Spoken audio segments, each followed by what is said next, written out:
Pada tahun 2020, Indonesia diguncang oleh pandemi COVID-19.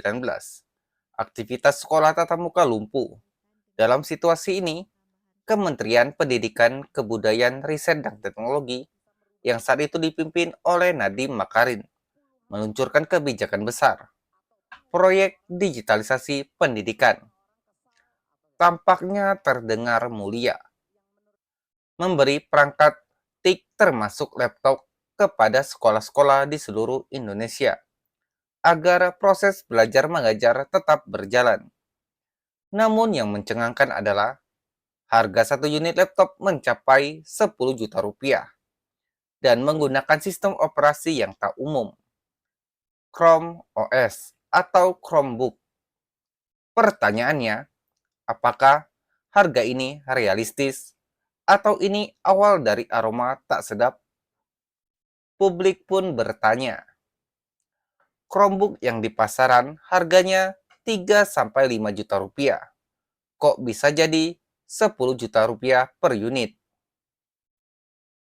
Apakah ini hanya markup biasa atau ada tangan-tangan yang tak terlihat sedang bermain? Halo sobat pendengar setia, welcome to my channel. Lo lagi nyasar ke tempat yang pas banget nih. Karena kita bakal ngasih lo update paling fresh, paling hype, dan pastinya nggak ngebosenin. Sekarang ini lagi rame berita jejak korupsi di Kemendikbud.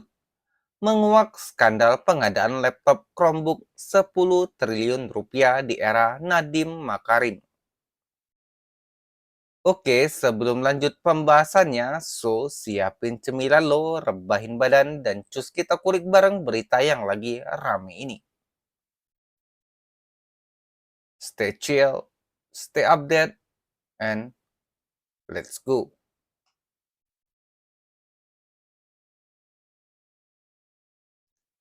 Pusat Penerangan Hukum Kejaksaan Agung, Harley Siregar, mengungkap fakta mengejutkan. Ternyata proyek pengadaan Chromebook sudah pernah diuji coba tahun 2019 dan ternyata hasilnya gagal dan tidak efektif. Kenapa? Karena Chromebook memerlukan koneksi internet yang stabil. Sementara kenyataan di lapangan, terutama di daerah-daerah, sinyal pun terkadang hilang muncul. Menurut Harley Siregar dalam pernyataan resminya di Kejaksaan Agung, Jakarta Selatan pada hari Senin 26 Mei 2025. Kalau tidak salah, di tahun 2019 sudah dilakukan uji coba terhadap 1.000 unit, dan itu tidak efektif. Tapi anehnya, justru setelah dinilai tidak efektif, Kemendikbud malah menggandakan proyeknya. Apa masuk akal melanjutkan sesuatu yang sudah terbukti gagal? Atau justru proyek ini menggiurkan bagi oknum tertentu? Total anggaran yang dikucurkan pun luar biasa besar, 9,9 triliun rupiah atau mendekati 10 triliun rupiah.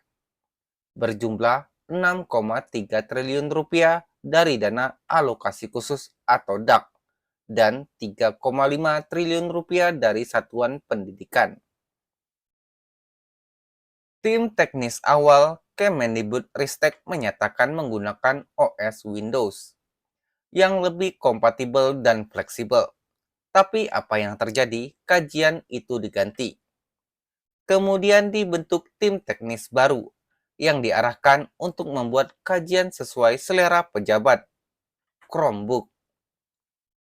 Harley Siregar mengatakan, tim diarahkan untuk membuat kajian bukan atas dasar kebutuhan pendidikan, tetapi supaya diarahkan pada penggunaan laptop berbasis Chrome OS. Ini bukan lagi soal teknologi. Ini soal bagaimana studi akademis bisa dibajak oleh kepentingan politik dan bisnis. Jika benar ada intervensi, maka ini bukan kebijakan publik. Ini kebijakan pesanan. Dan yang mengejutkan, tindakan ini terjadi di bawah kepemimpinan Nadiem Makarim, mantan bos Gojek yang digadang-gadang sebagai wajah muda reformasi pendidikan Indonesia. Tapi reformasi macam apa jika rakyat harus membayar mahal dengan uang pajaknya? Pada tanggal 21 Mei 2025, Kejaksaan bergerak. Dua apartemen milik staf khusus ex-Mendikbudristek berinisial FH dan JT digeledah. Barang bukti disita. Beberapa ponsel, laptop, perangkat keras, dokumen penting, semua akan diperiksa secara menyeluruh. Harley Siregar menegaskan, barang-barang penyertaan ini akan dibuka, dibaca, dan kaitannya dengan peristiwa pidana ini. Apakah ini akan berakhir di level staf khusus saja, atau akankah menyentuh pejabat utama bahkan menteri? Apakah Nadiem Makarim akan diperiksa? Publik berhak mengetahuinya. Untuk lebih lengkapnya, mari kita lihat pernyataan dari Kepala Pusat Penerangan Hukum Kapus Penkum Kejaksaan Agung, Harley Siregar. Nah baik, dapat saya sampaikan kepada teman-teman media bahwa benar jajaran Jampitsus ya melalui penyidik pada tanggal 20 Mei 2025 dengan surat perintah penyidikan nomor 38 dan seterusnya tanggal 20 Mei 2025 telah meningkatkan status penanganan perkara dari penyelidikan ke penyidikan ya dalam dugaan tindak pidana korupsi pada Kemendikbudristek ya, dalam pengadaan digitalisasi pendidikan tahun 2019-2023. Nah, bagaimana kasus posisi singkatnya? Jadi dalam perkara ini diduga ada persekongkolan atau permufakatan jahat ya dari berbagai pihak dengan cara apa? Mengarahkan kepada tim teknis agar membuat kajian teknis terkait pengadaan peralatan TIK. Ini terkait dengan teknologi kependidikan ya. Nah, supaya apa? Supaya diarahkan pada penggunaan laptop yang berbasis pada operating system Chromebook.